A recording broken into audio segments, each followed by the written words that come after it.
Don't just take iron supplements blindly. You need to know this.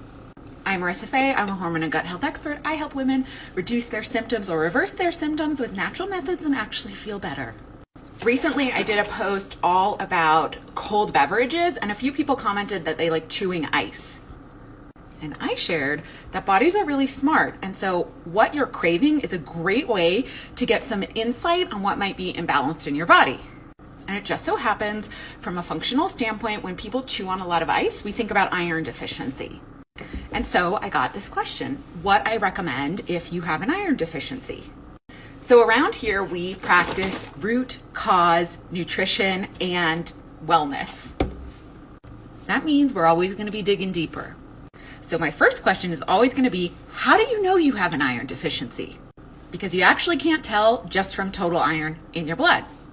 When I'm interpreting a client and checking for something like a low iron level or a need for more iron, I look at total iron, ferritin, TIBC, hemoglobin, and typically a full CBC. This is because we have to get an idea of where is there an iron depletion and why is that happening? Is the depletion in the blood? Is the depletion in the tissue? Is the depletion in the blood but excess in the tissue? Especially if you're somebody who eats animal proteins in your diet, I would be willing to bet that it's not as simple as a pure iron deficiency. Unless, of course, you have experienced something like an event with excessive bleeding. Sometimes this does actually happen postpartum for some women, like a true need for straight up iron.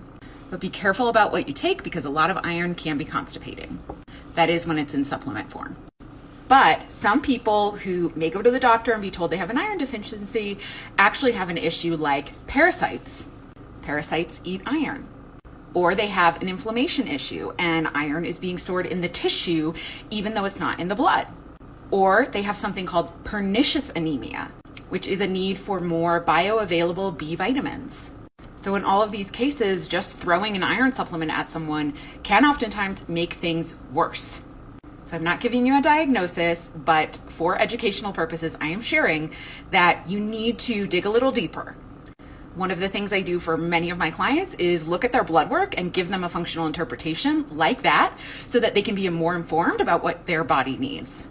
For a limited time, I'm actually offering a lab upgrade for my hormone course, the Balanced Hormone Blueprint. You can get on the VIP list, get early bird pricing and access to one of those slots. They will go. But I'm offering something like an inflammation blood panel, and that will include things that shed some light on iron issues. Let me know if you have questions in the comments.